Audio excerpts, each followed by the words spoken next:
Well, hello out there, planet Earth, and happy Friday. I'm fresh back from the Dominican Republic. I thought I'd keep the motif going.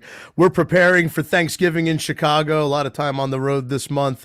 It's Friday, and it's always Friday with me, Stephen Fry, your SMB guy. ICYMI, or in case you missed it, SMB stands for Small and Medium Sized Business. For the last 20 years, I've been a consultant for SMBs, a voice and a sounding board for business leaders, advocating on their behalf, their employees too. I believe very strongly, folks, in sharing stories, providing perspective, and creating connection. And to that end, on Fridays, you can find me right here on talkradio.nyc doing just that, lending what's left of my mind and my voice to this radio show, where I interview SMB leaders as well as the folks who guide them in the right direction. One thing that I've noticed rather consistently over the years is that some of the best thought leadership for business, it actually happens on Friday, just about the time we feel that freedom of the weekend coming. However, we're also anxious to start the weekend. I know I am tonight. I'm going to see Dave Matthews Band at MSG, so I'm totally excited for that. We're so anxious to start the weekend. These crucial pearls of wisdom, they get swept under the rug. They're eased aside. They're overlooked. They're forgotten in favor of our fun activities and our freedom from the office. Here on the show, we take advantage of that weekend freedom and clarity, and we like to discuss popular topics that are on the minds of our business owners and leaders, as well as their trusted advisors. Once again, the name of the show, not just a play on words. My last name means free in German, so there is some deeper thought here. Again, lots of time on the road. I do like to travel, and I feel like I haven't had enough of it in the last few years. Last week was teachers' convention here in New Jersey. Kids were off. We had to entertain them, so nothing says entertaining like all-inclusive food and booze for a few days, right? Next week is Thanksgiving. My family and I are traveling to Chicago, a few days with my cousins, some extended family. A lot of fun these days whenever we have the opportunity to do it. There is another group of folks out there who I know like to have fun this time of year. And although you wouldn't necessarily get that feeling from talking to them sometimes, we're in that tiny part of the year where an accountant might actually be able to take a breath and think a single rational thought before the impending season of deadlines and client discussions is back in full force. So I thought today we would chat just a little bit about making financials more fun. Doesn't sound possible a lot of times. It's just kind of like alcohol, money, financials, the cause of and solution to all of life's problems, right?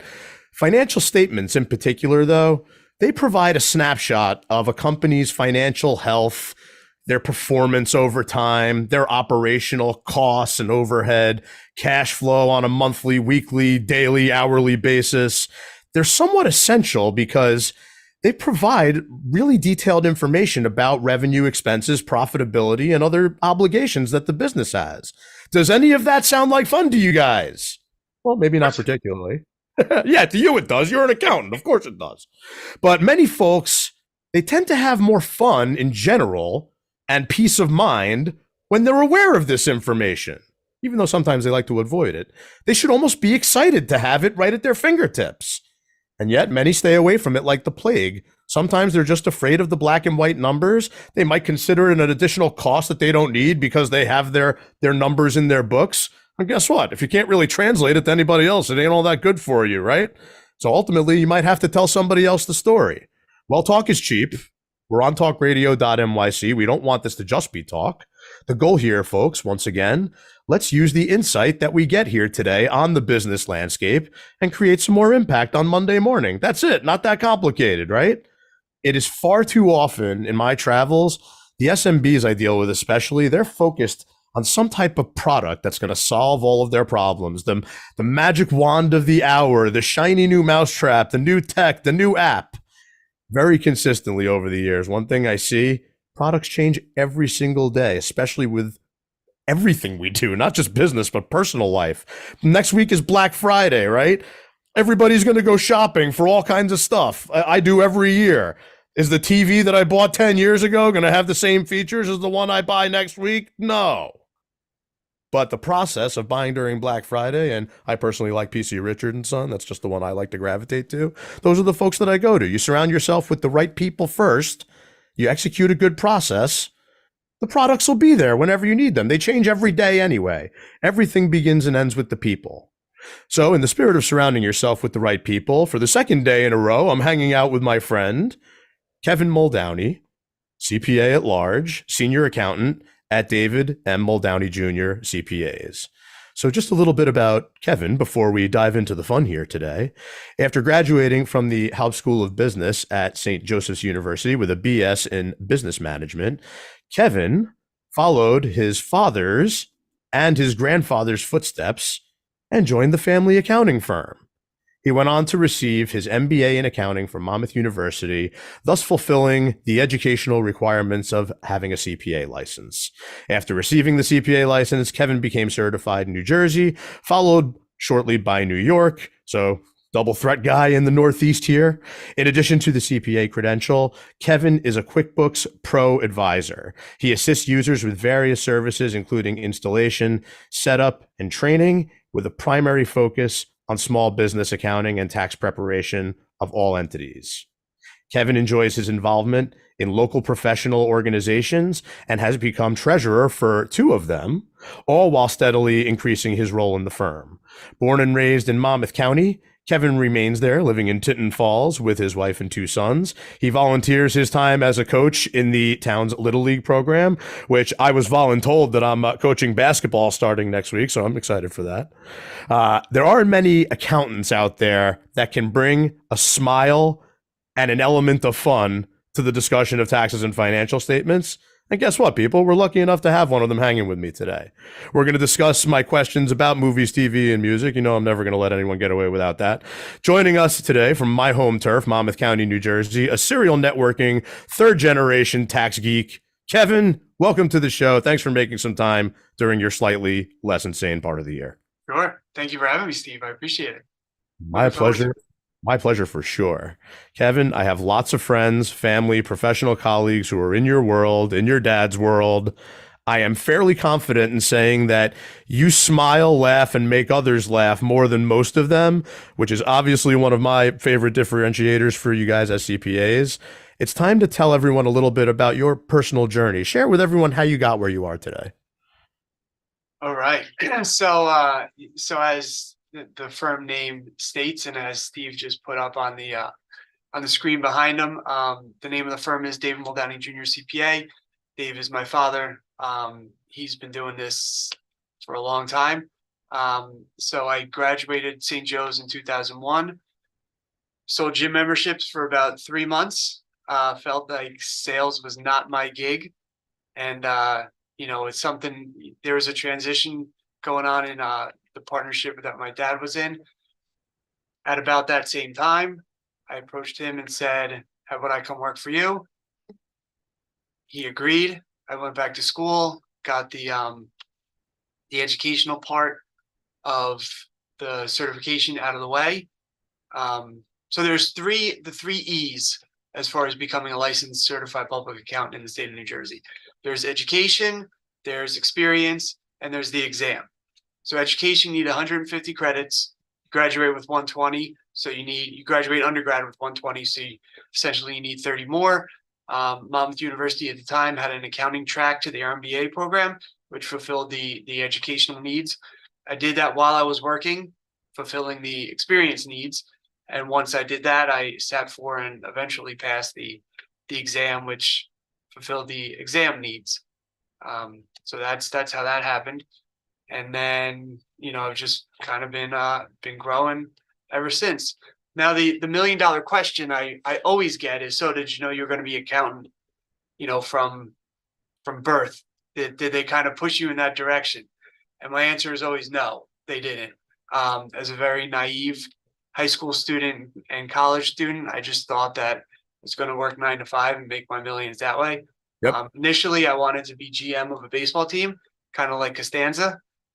Absolutely. So, and I thought you could just do it. Like there was nothing involved. You just, started at the Yankees or at any MLB team, and and then you just work your way there, and you work your way up, and that's it.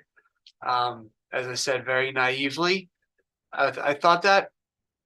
Realized that that's not the way that it is, and so now I'm here growing this, and eventually, once my dad's had enough, we'll take over. I'm a big George Carlin fan. He passed away 15 years ago, but when you were talking just now, all I could think of was his routine where he's like, people ask me, Did you always want to be a comedian? Well, not in the womb, but right after that, yes, sure. But yeah, man, it's being in especially a family run firm, and you're talk about an accounting firm. Grandfather was an accountant, father's still a practicing accountant. You're an accountant. This is one of those things where process and products become a very big discussion because times are definitely changing from when your grandfather started, I'd imagine, and even from when your father David really started getting serious with the firm and starting to build it. Think about when that was versus what's going on today.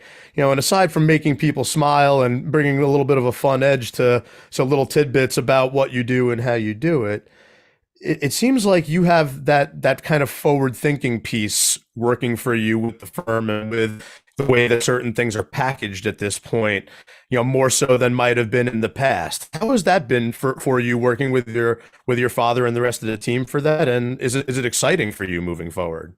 It is. I mean, technology has definitely played a huge part in the accounting world. Just making things a whole lot easier instead of, leafing through those 15 column green pads. Everything is done through QuickBooks, and, bank feeds are taken in directly from the bank into the QuickBooks. So, it seems you don't know what the future is going to hold as far as technology is concerned, and how it'll play a part in accounting. Yep. And that's the exciting part, just to make our job easier, to make things more real time in the accounting world, and working with our small business clients. My uncle was an audit partner. He's retired now for many years for a big accounting firm. And he's definitely the type that brought work home with him repeatedly and still probably has God knows what scribbles and files or whatever, to the point these days, I always talk about sitting by my fire pit on the show, which we're going to get to in just a few moments. But when I light up the fire pit these days, I call my mom, I call my uncle. I'm like, anybody have any evidence they want to burn? We're going to have the fire going all night. It's crazy. Right, Remember right. those Alternative to the books? shredding companies. Yeah, exactly right. But yeah, man, that's when I look at again, it's something that's always seen as kind of like an operational function, right? I'm gonna give everyone a quick perspective after we get back from the commercial break, but yeah, there's a lot of ways to kind of streamline your clients' operations moving forward, which I know that you've been very focused on, but also some ways of streamlining some of the traditional ways that accounting has gone, and some of the service model and some of the packaging of certain things. I always talk about at the beginning of the show, like I like to be aware of products, don't get me wrong, but I find way more benefit comes from having the right people around you focused on the right process, because the products tend to change all the time. Now, that's not to say like when you have a product that's really rooted in good process that can basically reinvent the standard operating procedure for an entire industry, yeah, you should probably know how to use that and leverage it to the best of your ability. But anyway, that's enough diatribe for me for just a moment. We got to take this quick break. We will be right back with Kevin Muldowney, senior accountant at David M. Muldowney Jr. CPA. Stay with us. Are you a conscious co-creator? Are you on a quest to raise your vibration and your consciousness? I'm Sam Leibowitz, your conscious consultant, and on my show, The Conscious Consultant Hour, Awakening Humanity, we will touch upon all these topics and more. Listen live at our new time on Thursdays at 12 noon Eastern Time. That's The Conscious Consultant Hour, Awakening Humanity, Thursdays 12 noon on talkradio.nyc.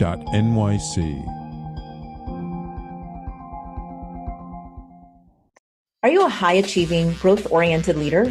Are you interested in developing your authentic leadership while creating a healthy, inclusive workplace? Hi, I'm Dr. Mira Brancu, host of The Hard Skills on talkradio.nyc at 5 p.m. Eastern on Tuesdays, where we discuss how leaders develop the hard skills needed to make a greater impact. We interview experts, have live coaching, and tackle these challenges. Listen to The Hard Skills on Tuesday at 5 p.m. Eastern on talkradio.nyc. Are you a business owner? Do you want to be a business owner? Do you work with business owners? Hi, I'm Stephen Fry, your small and medium-sized business or SMB guy, and I'm the host of the new show, Always Friday. While I love to have fun on my show, we take those Friday feelings of freedom and clarity to discuss popular topics on the minds of SMBs today. Please join me and my various special guests on Friday at 11 a.m. on talkradio.nyc. You're listening to Talk Radio NYC. Uplift, educate, empower.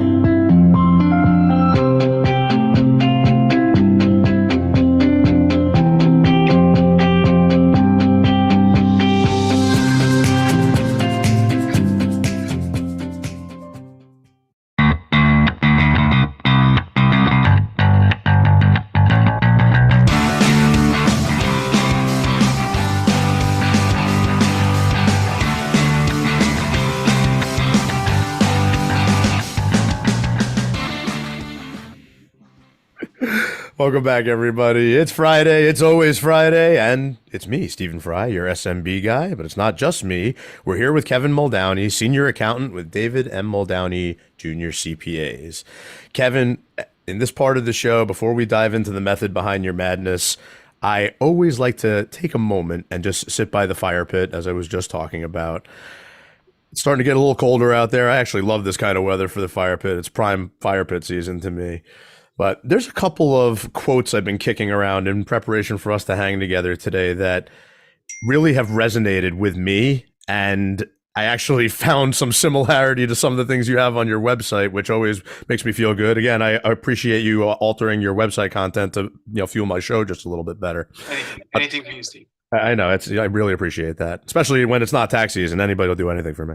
But Stephen Covey, the author of The 7 Habits of Highly Effective People, Powerful Lessons in Personal Change, he has a quote that's heavily publicized out there that says, "Most people do not listen with the intent to understand. They listen with the intent to reply." I've always really liked this sentiment, and there's a couple of other folks out there who share the same sentiment and quotes. Another one out there, Paul Tournier: "In order to really understand, we need to listen, not reply. We need to listen long and attentively. In order to help anybody open their heart, we have to give them time, asking only a few questions as carefully as possible in order to help them better explain their experience." Love that type of sentiment as well. All the stories and experience and travels that people have, it's where a big part of the magic happens, where you share the stories and meet in between. And right there on your website, Kevin, it says, "Life's better when people understand your needs." Now, this hits home with me so well, not just because of the quotes and everything. It's a great way to kick off the show today. Kevin, I celebrated my 15th wedding anniversary last week, which is a miracle in and of itself. Thank you very much. I appreciate when people give me kudos for that, because it ain't easy, especially on her part, to deal with me 24/7. No way. It's some things you get really timid about, even for your worst enemy. But when I see quotes like this, I often think about when I'm talking with my wife, and if either one of us, let's face it, you've been married 15 years, if either one of us tunes the other one out and tries to call the other one out on it, our go-to response is to reply with whatever the last thing is that the other person said. And it's always like a blatant indicator. It's like, "I'm sorry, I was completely tuned out and I'm just regurgitating whatever I think you just said." We aren't listening to understand the other person when that happens. We are listening to reply and likely keep the other side from trying to kill us after 15 years of marriage. So that was my brain dropping for you this morning as we dive into the method. So, Kevin, this is the method part of the show, the science behind what you do. Simply put, the thought is, what do you do? How do you do it? And how do you go to market for it? And I will say up front, the reason I'm seeing you twice in 2 days here is because Kevin and I do belong to the same networking group, Latip of Red Bank. Follow them, Latip of Red Bank on Instagram. Great folks, a lot of smiles and a lot of laughing early in the morning with us getting together and talking business. But again, the method behind the madness, the science behind what you do. Obviously, we're not going to teach anyone to be a kick-ass CPA of 21 years experience and 11 to 15-minute segment, but give us a little bit of a sprinkle of what you guys are doing. Whenever anybody thinks about a CPA, all they think about is taxes. And there's very many different areas in which CPAs can act.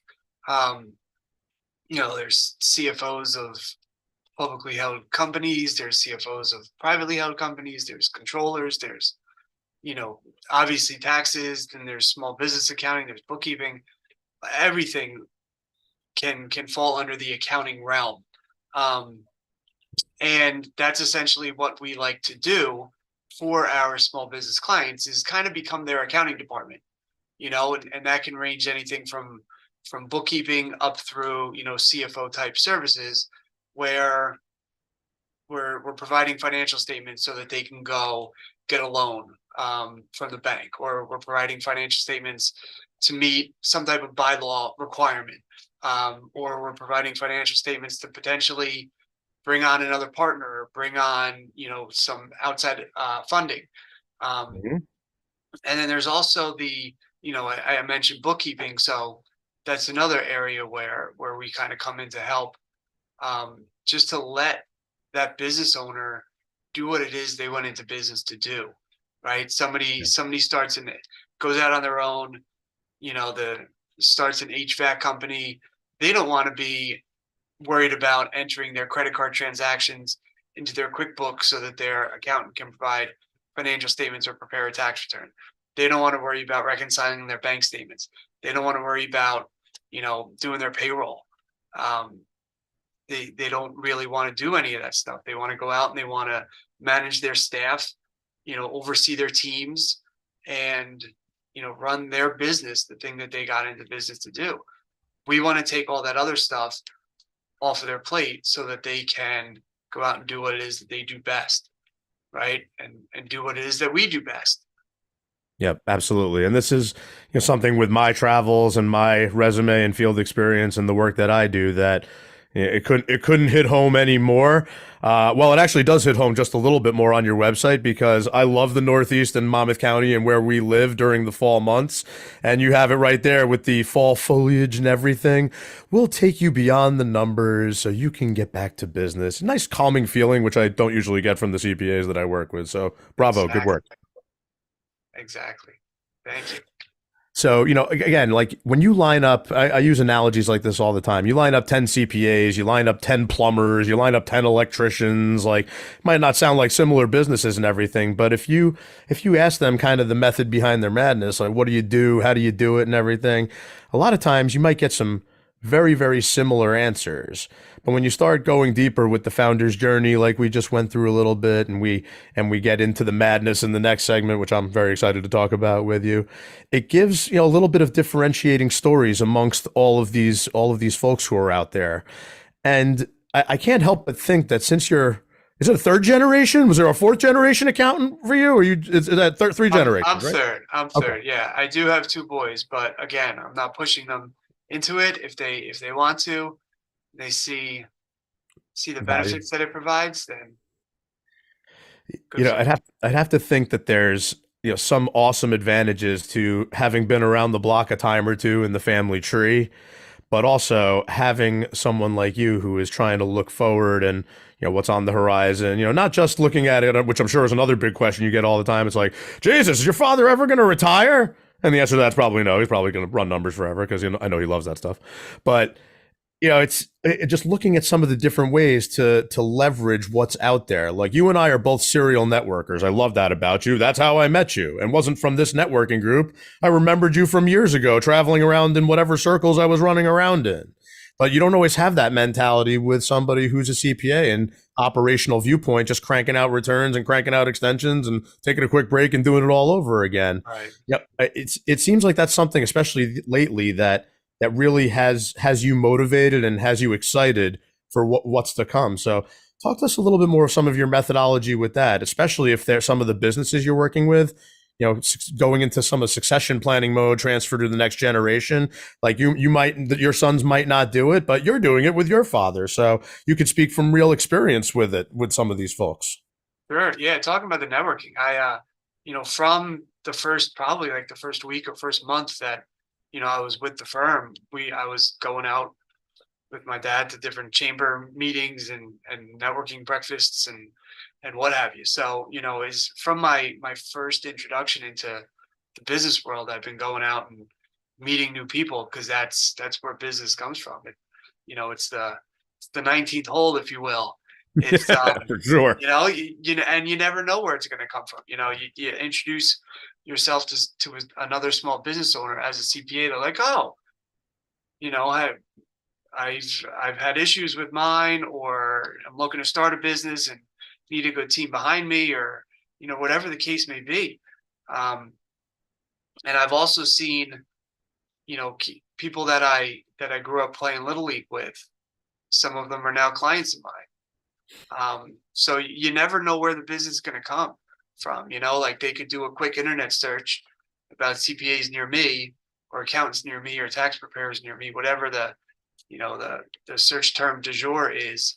And and they recognize the name, they realize he was a good guy, and give me a shot, I do a good job, and the rest is history, right? Absolutely. So you never know where it's going to come from, and the networking thing has proved very valuable.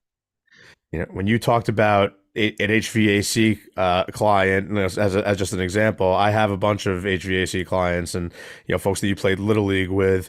I had one of my HVAC clients is somebody who grew up around the corner from me and has been in the game for a long time, and he's a very interesting cat for sure. He's like always hell bent on understanding how things work, not just when he's crawling around inside of a commercial or residential HVAC unit, but even as it relates to IRS documentation as well. That's always a little bit dangerous when somebody like that's trying to interpret internal revenue codes and everything and see how it's applicable. I'm like, dude, leave it to your accountant, leave it to the people that you're working with. Like, focus on what you can do. And yet, I can't help but feel, also that sometimes that a little bit of that is a comfort level that maybe the CPA hasn't built with their client. And I feel like you guys actually do a really good job with that. Thank you. Yeah, it's definitely something that we try to keep people's minds at ease, because a lot of times it could be second nature to us. If somebody gets an IRS notice, it's many times it's incorrect or it's interpreted the wrong way. And we see them a lot from our clients. But if a client gets one, they immediately panic, thinking that, they're going to get locked up.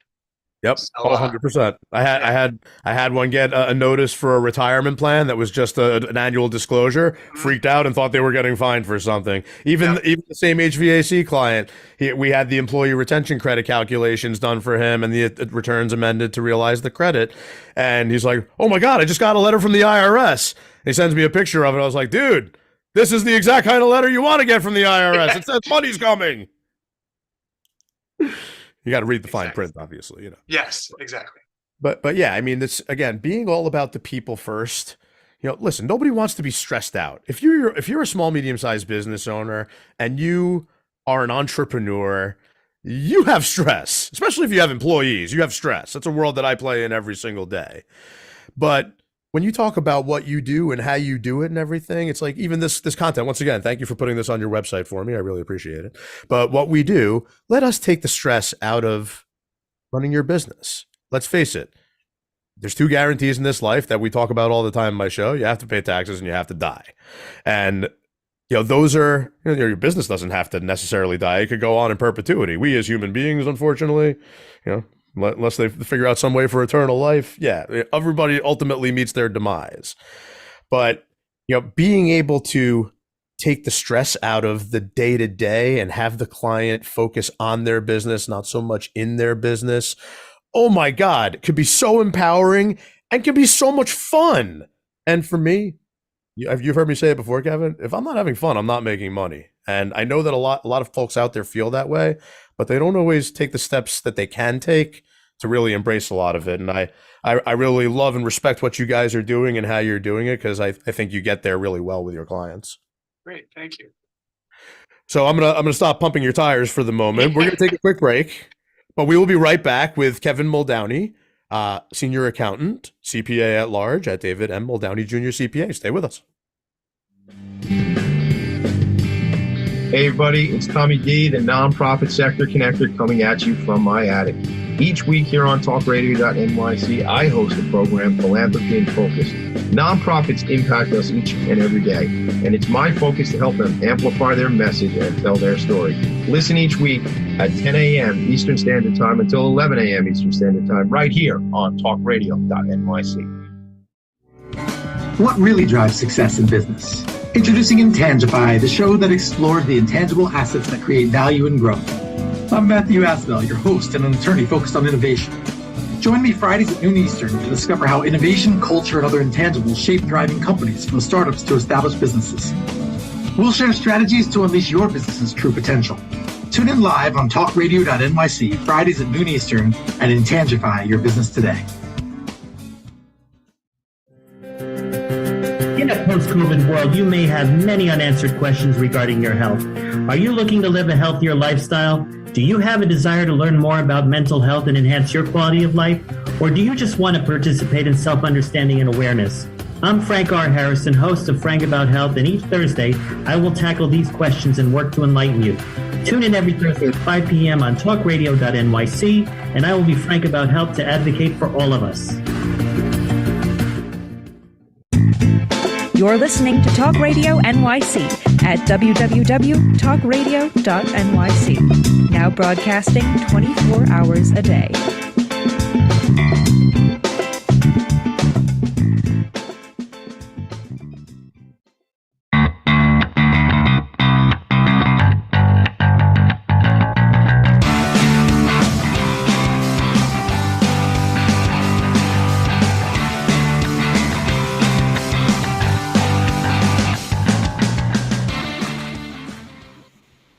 Welcome back to Always Friday with me, Stephen Fry, your SMB guy. We are chatting with Kevin Muldowney, Senior Accountant, CPA at David M. Muldowney Jr., CPAs. Some great stuff, Kevin, thus far. This is the madness part of the show. This is typically my favorite, as I've told you, because this is the artistic, observational part of what we do, the stories that we have from the field, no subject too taboo, anything goes. Obviously, in your situation, I wouldn't want you to necessarily compromise any client confidentiality. Also, important to note out there, folks, while we might discuss some tax-related matters and all of that, none of this should necessarily be construed as advice. You want to consult your licensed professional. However, you might decide after hearing some of this stuff that you want Kevin to be your licensed professional. You never know. But that's the idea here. So, Kevin, the madness part of the show, the stories you have from the field, you have it right there on your website. Life's better when people understand your needs. I would also argue when you're talking business, the wants and wish lists, and people too. Hell, let's go the whole way. Your needs, wants, and wish lists. Yes, life is better when all of that happens. And yet, quotes like this one from Stephen Covey, they're still out there. Listen with the intent to understand, not the intent to reply. And yet, I feel like it's something that's kind of overlooked a lot here and there. So, Kevin, madness part of the show, the stories we got, we want to hear some stories that you have from the field. I'm sure you have plenty of them in the 21 years that you've been practicing. And I'm sure that you have plenty of them that were told over the dinner table from David and from your grandfather. So you should have no shortage of material for us. Let's go. Give us something to work with here.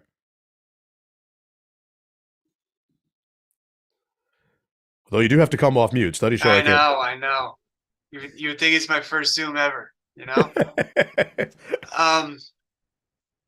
So I would say it's mostly, the terror of seeing books kept by, business owners themselves who think that it's just a piece of cake and enter, I can enter my transactions into QuickBooks. It's no big deal. But quite frankly, it kind of is a big deal because many times we spend more time cleaning up people's books than, doing any of the actual, projections or budgeting or, reporting itself. So that's probably the biggest nightmare is getting books from people who plan to do it themselves. Have it written on napkins. Yeah, the DIY of accounting. Those are probably the biggest horrors. There's one client in particular who, we as accountants and as the accountants for small business owners and small businesses themselves, we want to see them succeed, obviously, right? We want to see them grow their business, take more money out of their business, be able to sell it for more down the road. Yeah. So we had this one who was, a sporting goods store as well as varsity jackets, right? Cool. Having been a high school athlete and involved in sports and stuff like that, all those things were very, very near and dear to my heart. So I put together like this 12-point plan of how to do things better, how to advertise more, where to go to advertise, what to do, like the whole nine. Send it to them. It's about 10 or 12 years later. They're like, you know what? I think we're going to sign up for this social media thing and try to advertise our products a little bit more that way. I'm like, all right, let's go back in time about a decade and read that thing that, your accountant sent you. And maybe we could have been doing this all along. So that was one big thing. I felt so good about myself, just trying to help them out. And it's something that I know about. It's something I'm, involved in. My kids had just started playing sports at the time. So I was like all in, and, I provided this, as I said, this 12-point plan as far as advertising and finances and, sponsorships and stuff like that. But, you can lead a horse to water.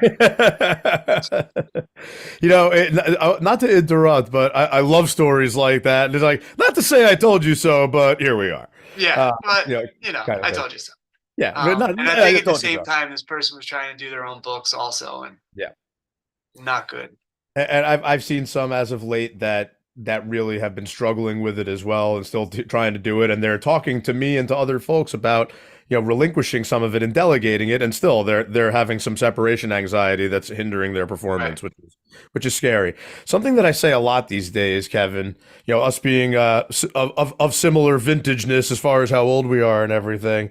I feel like the first half of my career was very much the technical knowledge piece, which a lot of times is akin to a CPA learning internal revenue code and doing returns and figuring things out and how to put the gun together and take it apart, so to speak. But the most recent half of my world and my career, and including doing a show like this with you, is infinitely more about it's not what you say, it's how you say it, and it's what the other person hears and blah, blah, blah. And you know what? Like, even just as I'm listening to like the 12-point plan thing, like that resonates so well with me because there's a process behind it. It's not just like random happy accident fire. Like there's an actual thought behind it. But sometimes although it crushes me very often, a lot of people can't see things through the process-oriented operational lens. They still look at it like, oh, it has to be some type of magic wand. And especially with things like social media, it's like, oh, I heard about this social media management and advertising stuff I should be doing. Let me just set a budget of $10,000 and see how it works. Things don't work that way. Yeah, no. You got to put some type of plan in place. And the same can be said for, any business. Yeah. It's you gotta figure out and always be improving. Always look to improve that process. It's not always going to be the right way. Once new technologies come into place or once different staff comes on board, yeah, you're gonna have to kind of fix that or shake it up a little bit. Let's talk about shaking it up a little bit. We exchanged some thoughts back and forth. I've had a lot of folks on here about succession planning and exit planning and all of that. And a lot of them will attest to the idea that a good succession plan starts multiple years in advance, where a lot of business owners just work until they're ready to hang it up and go, okay, who wants to buy my business? We were just talking just now, and just like, yeah, when the exit plan starts? The day you open your business. Right.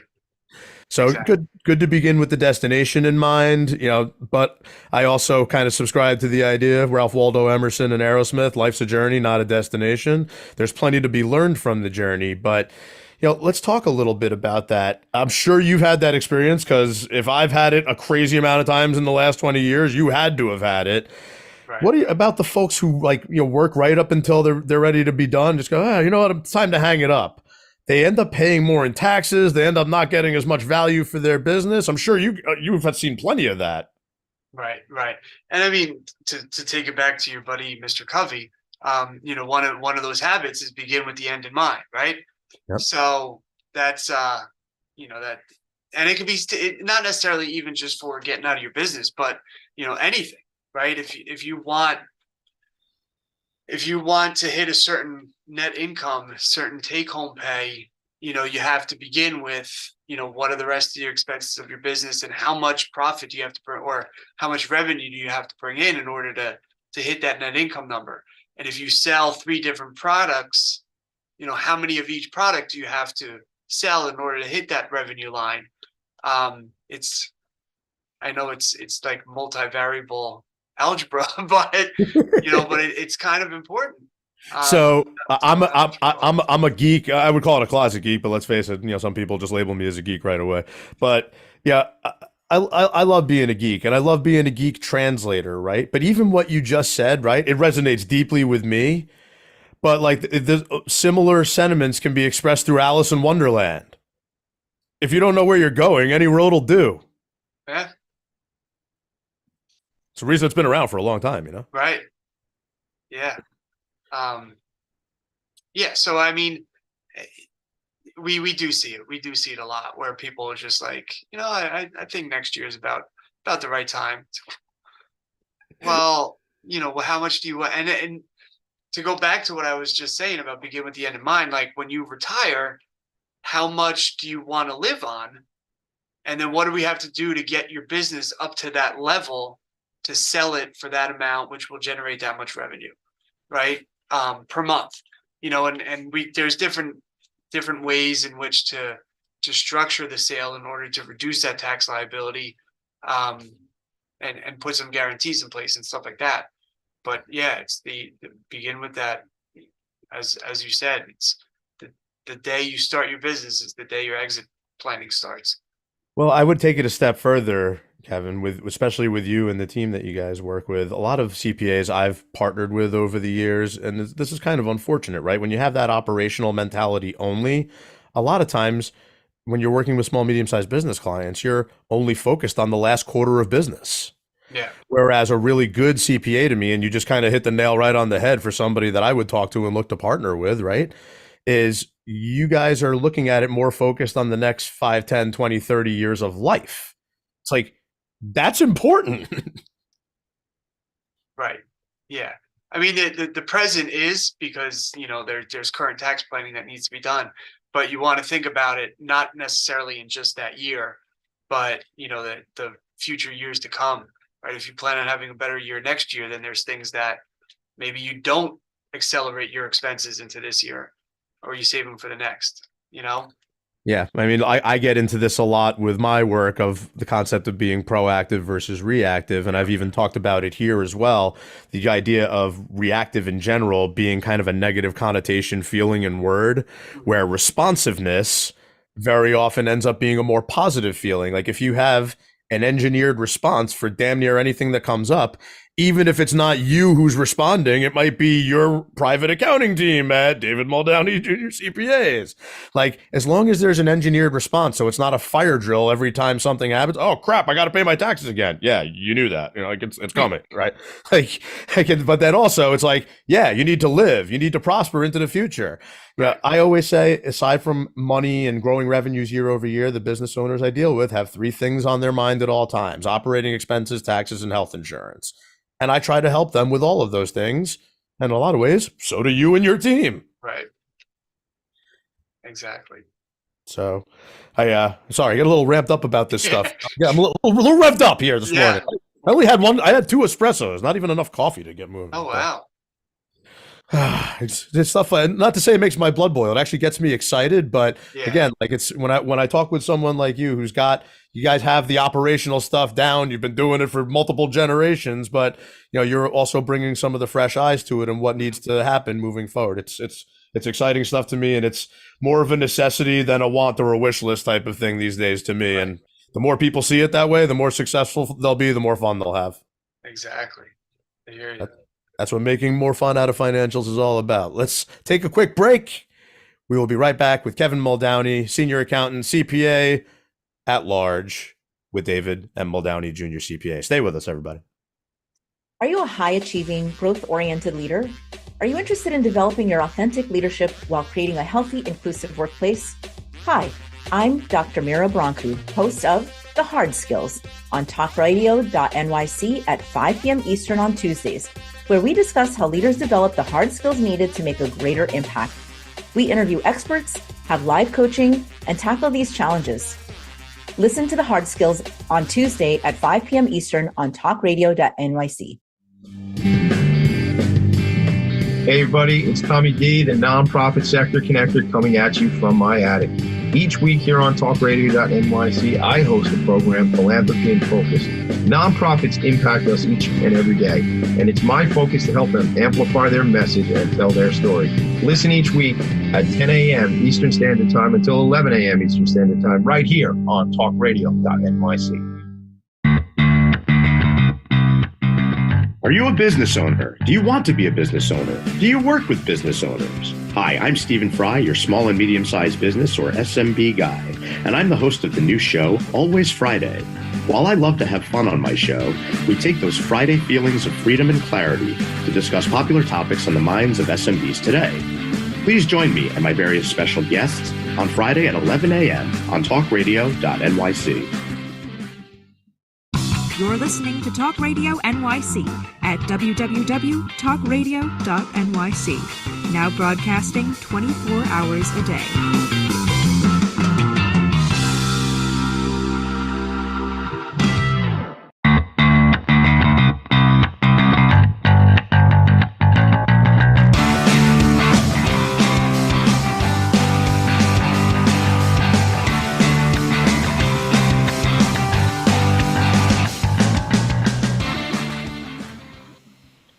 Welcome back to Always Friday with me, Stephen Fry, your SMB guy. We are chatting with Kevin Muldowney, senior accountant, CPA at large. I don't know why I keep saying that. It just makes me feel good for some reason. Yeah, At David M. Muldowney Jr. CPAs.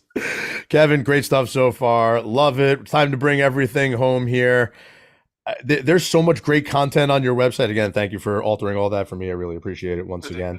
I appreciate you coming on the show today. I know it's really tough for my CPA buddies and compadres to come on at most points of the year, but this time of year ends up being a half decent one to actually kick around some ideas and jokes and fun. So again, really appreciate you coming on today. Thanks for having me. It's been fun. Kevin, if I'm not having fun, I'm not making money, baby. So, Kevin, this is the message part of the show, from Weekend Insight to Monday Impact. That's what makes Always Friday hum. That's what makes the world go round. There's a number of different little messages that come to mind when I think about some of the things we've kicked around today and what we've been talking about in general as of late. But, the idea of your own accounting department, although there's a lot of folks these days that have learned how to do accounting work. If they're not full CPAs, they're tax planners, they're enrolled agents, whatever. Having an accounting department that's a third generation office that has seen some of the stuff that you guys have seen over the years, but also has the eyes on the future, to me, there's not much substitute for that. Your personal financial edge. Yeah, you mentioned in the last segment about really looking at the future and what you're going to need to pump the business up to, so you sell it for the right amount and you have the right amount to live on. Those discussions and integrations will very often come into play with a financial advisor, potentially with an estate planning attorney as well. So you got to have that type of network, which obviously we do in our lovable The Tip of Red Bank group. That's what we do.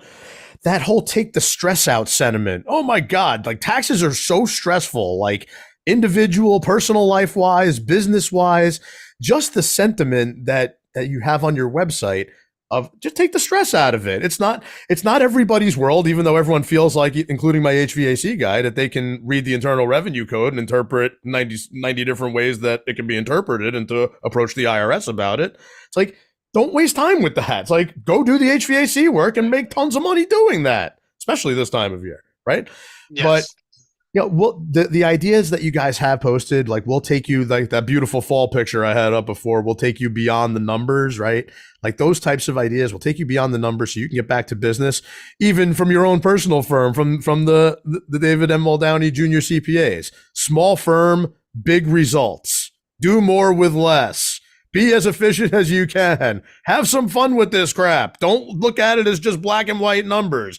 It could be a potential peek into the future. Nobody has a crystal ball, but guess what? You might have some more peace of mind and some more solace and fun moving forward if you have updated financial statements. Not part of your normal returns, but a great idea these days.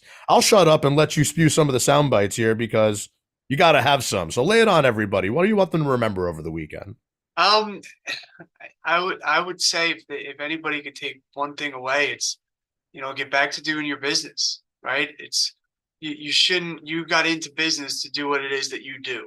Sell insurance, lay carpet, do whatever, right? We got into business to do this. We got into business to do your books, to reconcile your bank accounts, to run your financial reports, to help you with your budget, and whatever else is in that financial back office part of running your business. That's what we actually did get into business to do. So, it's Fancy that. right. And, so to grow that top line, take, in the amount of time that it would take you to do those books and, all of that stuff, you could be out selling, you could be out managing your staff, you could be out, training on whatever it is that your product is. You could be out on the 19th hole making connections for more business. Exactly. You could be out playing more golf. A couple of things that we see is people will have either, if it's a small business, it's many times it's the wife plays a part, or the spouse plays a part in the business and is the bookkeeper and does the books and, does all that stuff. But they don't necessarily know how to do it or what they're doing or what they're looking at. Or another way is that the business owner himself wants to do it, but gets home from a 12-hour day and it's the last thing that he wants to do. He doesn't want to sit at his computer and enter all of his banking transactions and what happened that day. So he puts it off to the next day. I'll just take care of it this weekend. The weekend comes along. He's got a birthday party to go to. He's got a wedding. He's got to cut the grass. Doesn't get done. I'll just do it tomorrow. So then now we're looking at 12 months worth of bank statements that we have to enter. And throughout that entire 12-month period, they have no idea where they stand as far as their business is concerned. They know that there's money in the bank because they look at their online banking, but that's about it, right? And that's not necessarily even the case, because you have checks that haven't cleared, you have deposits that haven't cleared, you have, whatever the case might be. So now you're working off of incorrect information and making decisions that will, alter the course of your business based on wrong information, right? So I mean, that's where we want to step in and kind of help people to make those decisions. And it's real hard for me, Kevin, to not look at that whole kind of sentiment, which I agree with 100%, as still people are focused on some type of product. And a lot of times that is something like the money they see in the bank or the hard money that they're actually touching, instead of surrounding themselves with the right people like Kevin Muldowney, executing something like a 12-point plan to get them to the destination that they're looking to go. They get wrapped up in their business instead of working on their business, and they keep working and working. And 12 years later, they're like, hey, what was that thing you said to do 12 years ago? I think that might be a good idea. Yeah. So, I'm right there with you, man. You guys, this is the time of year to get in touch with Kevin. You guys want to run some sample projections? You want to work on financial statements? You want a second look at your books because you're not sure if your CPA has aged out of the business just yet and is still kind of motors running, but nobody's behind the wheel at the ripe old age of 90 years old or whatever it is. You got to give these guys a call. All right. They're in Shrewsbury, New Jersey these days. What's the best phone number to reach you at, Kevin? It's right up there on the screen, 732-431-4332. Beautiful. MuldowneyCPA.com is the website. Great content on there. Thank you once again for letting me steal half of it to do the show today. Before I let you go, we have to share my answers to my questions, your answers to my questions, rather. The ones I love to ask everybody since I started doing this September of 2020. Who is your favorite movie or TV show character? What's your favorite movie or TV show? What's your favorite musical instrument? And who's the artist you'd like to hear play it? So this first answer, I don't believe I've ever received, and I really love it. So who remembers Longfellow Deeds from Mr. Deeds? So I remember it. This was the movie with Adam Sandler from 2002. I didn't realize, maybe you did, Kevin. I'm usually pretty good with movie knowledge, but I didn't realize that Gary Cooper was in a Mr. Deeds movie in 1936. What are you going to do? I didn't know that either. But yeah, Mr. Blackfoot himself, Mr. Deeds, sweethearted guy, finds out he inherits a media conglomerate, billions of dollars. This is like a funny classic example, Kevin, of somebody you might actually be working with that has done nothing but make widgets their whole life and then sells the company for $50 million and has no idea what to do with it. Right. Yeah. The good thing about him is that he tries to remain humble. Yeah, exactly. Don't let the money corrupt anything. Getting into the favorite movies and TV shows, you and I have talked in a whole bunch of Seinfeldese as of late, and you did mention that was one of your favorite shows. I didn't make any pictures for you. I'm sorry, but Remember the Titans. I do see that as one that you would be very into with your sports interests and your background in varsity and all of that. But yeah, man, and who doesn't love a good Denzel movie? Let's be honest. Right. But good stuff, man. Love to be there right alongside of you coaching the team. Again, it's, even though the name of the firm, David M. Muldowney, and you're David's son and all of that, you guys look like you have a very robust team behind you and alongside of you doing all the work together these days. Yeah. And that's important. It's definitely not up to just one person. Also, the strategic partner part of things is very big, right? You also had mentioned Good Will Hunting, right? So Good Will Hunting is always a favorite of mine. It's when I think about the janitor having like more mathematical talent than like half the people who are in the school and everything, it always somehow reminds me of that idea of treat the janitor the same way that you would as the CEO, CFO, whatever. But a lot of times financial professionals and accountants, they don't necessarily do that. That's another thing that comes across very well with your team and your work that you guys do is you do have that ability to identify with everyone that works at the companies. And again, kudos to you for that. Thank you. Last but not least, I love it when I ask these questions and it turns me on to somebody new that I've never heard of. You said your favorite instrument is the piano, always near and dear to my heart because I play too. But Peter Bentz, never heard of this guy until very recently. So this is a piano player who between 2012 and 2017 held the Guinness record for the most key strikes. What the hell was it? Within 1 minute, 765. That is crazy. Yes. I didn't know it was that high. Wow. 765 key strikes in 1 minute. I don't know why I didn't do this before. I got to go on YouTube and see if there's a video of that somewhere. That's got to be just sickening to watch. Yeah, I think there is. Yeah, I'm sure there is. We'll find it between now and the next time I see you, I'm sure. But until then, have a very happy Thanksgiving, everyone. Kevin, pleasure once again to have you on the show. Thanks for making the time. Sure thing. Thanks for having me. We are off next week for the good old Thanksgiving holiday. I'll be on the road in Chicago, but we will see you the week after, December 1st, Friday, 11 a.m. Eastern Time, right here on Talk Radio NYC. Bye-bye, everybody.